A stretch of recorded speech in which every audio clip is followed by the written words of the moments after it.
जोहार, नमस्कार। देख रहे हैं आप द भारत मित्र, आपके साथ मैं आरती सिंह। देखिए, घाटशिला उपचुनाव को लेकर अब सरगर्मी तेज होती जा रही है। वजह भी है, अब वोटिंग में बहुत कम वक्त बचे हैं। 11 तारीख को वोट डाले जाने हैं और 9 तारीख को आखिरी वक्त होगा जब पार्टियां अपने अपने हिसाब से प्रचार प्रसार कर पाएंगे। हालांकि उसके अगले दिन डोर टू डोर कैंपेन का जरूर होगा, लेकिन अब फॉर्मली देखिए 9 तारीख तक का ही वक्त है, तो अब सिर्फ 2 दिन बचे हैं। 2 दिनों में पार्टियां अपना पूरा दमखम लगा रही हैं। इस बीच देखिए, जो वहां पर सब मुद्दा हमने जब भी बातचीत की है कि घाटशिला में आखिर मुद्दा क्या रहा है, विकास के मुद्दे पर तो वाकई वहां पर चुनाव नहीं हो रहा। अगर चुनाव कभी भी विकास के मुद्दे पर हुआ होता तो शायद घाटशिला की तस्वीर कुछ और नजर आती, कम से कम शहरी इलाकों की तस्वीर तो बदलती, लेकिन ऐसा कुछ नजर नहीं आया। ग्राउंड रियलिटी जब भारत मित्र ने आपको वहां दिखाई थी कि लोग वहां पर बेसिक सुविधाओं के लिए भी तरसते हैं, यानी जो बुनियादी सुविधाएं होती हैं, पानी, बिजली, सड़क, वो तक मयसर नहीं हो रहा वहां के लोगों को। तो लोगों ने कभी इस पर फोकस नहीं किया, तो पार्टियों ने भी कभी इस पर ध्यान नहीं दिया कि लोग अगर चाहते ही नहीं तो पार्टियां वो काम करे क्यों। लेकिन इस वक्त देखिए, सभी राजनीतिक दलों ने अपना दमखम लगाया हुआ है। तो इस बीच एक मुद्दा जो है वो पिछले कुछ दिनों से जैसे ही बड़े चेहरे इस चुनावी घमासान में सामने आए हैं, जैसे मुख्यमंत्री हेमंत सोरेन प्रचार प्रसार करने पहुंचे, कल्पना सोरेन जो स्टार प्रचारक जेएमएम की, वो प्रचार करने पहुंची। अब कुल मिलाकर जेएमएम की तरफ से तो पूरा कैबिनेट नजर आ रहा है, लेकिन इन सब के बीच आपको बताएं कि जब आदिवासी का मुद्दा उठा कि आदिवासियों का हितैषी कौन है, तो एक बातचीत में चंपाई सोरेन जो राज्य के पूर्व मुख्यमंत्री रह चुके हैं, जेएमएम के कभी कद्दावर नेता भी कहे जाते थे, और संताली आदिवासियों का अभी सबसे बड़ा चेहरा जो कहे जाते थे चंपाई सोरेन, उन्होंने जब अपनी बातें कही तो वो भावुक हो उठे। उन्होंने कहा कि जेएमएम ने या हेमंत सरकार ने अब तक सिर्फ आदिवासियों के नाम पर रुलाया है आदिवासियों को, आदिवासियों और मूलवासियों को उनके मुद्दे पर सिर्फ और सिर्फ रुलाने का काम किया है। उन्होंने कहा कि प्रभारी सीएम कौन होता है। उन्होंने अपनी बहुत सारी बातें ऐसी कही जो जिसको लेकर ये पता चलता है कि उन्होंने वो किस पीड़ा में थे जब वो मुख्यमंत्री बनाए गए थे, और मुख्यमंत्री के बाद जब उन्होंने ऐलान किया था कि अब वो मुख्यमंत्री नहीं रहना चाहते, ना सिर्फ मुख्यमंत्री बल्कि जेएमएम में नहीं रहना चाहते, उन्होंने यहाँ तक कहा कि मैंने ऐसा कुछ गलत नहीं किया कि मेरी प्रतिष्ठा पर कोई भी उंगली उठाए। उन्होंने कहा कि सीएनटी एसपीटी की बात कौन करता है, सीएनटी जमीन किसने छीनी है, आप ढूंढ लीजिए।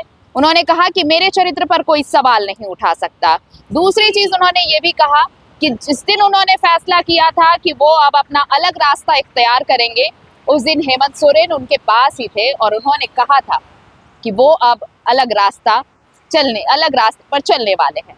क्या कुछ कहा है चंपाई सोरेन ने, पहले ये जान लेते हैं, उसके बाद कुछ और बातें कि घाटशिला चुनाव में क्या वाकई आदिवासियत का मुद्दा है।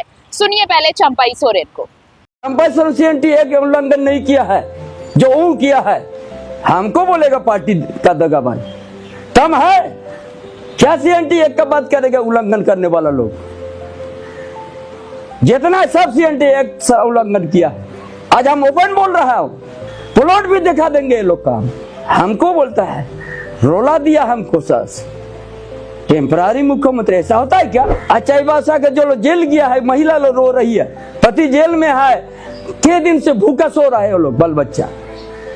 पूरा आदिवासी रोला दिया, मूलवासी को भी रोला दिया। ये हम आपका जैसा हमने कोई बदनाम अभी तक नहीं हुआ है। जो पुत्र मुझ जिसे बता जिसका पत्नी मुंह हो सकता है, तो इतना दिल चोट पहुंचा। और उसी दिन हम कहा हम नया अध्याय आज से हम शुरू करेंगे। ये हम किसी का छिपा हुआ नहीं है, हम कहीं किसी का पीठ पीछे नहीं बोला। बगल में हेमंत बैठा हुआ था, उसी दिन हम बोला कि आज से नया अध्याय हम जोड़ेंगे। एक भी हमको आदिवासी के लिए आवाज उठाया है क्या? तो सुन लिया आपने। तो चंपाई सोरेन ये बता रहे हैं कि आखिर आदिवासियों का हितैषी कौन है। वो बता रहे हैं कि सीएनटी की बात करने वाले सीएनटी का ही कैसे उल्लंघन कर रहे हैं, ये आप पता कर सकते हैं। साथ ही उन्होंने कहा कि क्यों उन्होंने अपना अलग रास्ता इख्तियार कर लिया। लेकिन इन सब के बीच देखिए, अब बहुत कम वक्त बचा है घाटशिला उपचुनाव में वोटिंग को। अगर आदिवासियत भी एक मुद्दा है, तो भी क्या जो संताली वोटर्स हैं, जो एक मुश्त कोर वोटर्स कहे जाते हैं जेएमएम के, क्या उनको स्प्लिट कर पाएंगे चंपाई सोरेन? क्योंकि अब तक देखिए, अब तक जो 25 सालों के इतिहास को अगर आप खंगालेंगे जेएमएम के कैडर वोटर्स को, तो शायद आपको ये गिने चुने इलाकों में इक्का दुक्का ऐसी परिस्थितियां नजर आएंगी जब ये कैडर वोटर्स जो है, जो कोर वोटर्स जो है, उनमें थोड़ा सा भी बिखराव आया हो। तो हो सकता है कि ये एक मुद्दा पार्टियों की तरफ से बनाया गया हो, लेकिन जनता के लिए ये कितना बड़ा मुद्दा है, ये तो अब 14 तारीख को ही पता चलेगा। और इसके लिए पहले 11 तारीख का इंतजार करिए जब वोटिंग होगी। तो निकलिए अपने घरों से घाटशिला वासी, अपने लिए, अपने इलाके के लिए, अपनी तकदीर बदलने के लिए वोट जरूर करिए। बाकी सब तो राजनीति है, जो जिसके साथ है वो तब उसकी बातें करता है, फिर जब अलग होता है तो अपनी बातें करता है, लेकिन आपकी बात कौन करता है, ये जरूर फोकस करिएगा। जोहार, नमस्कार।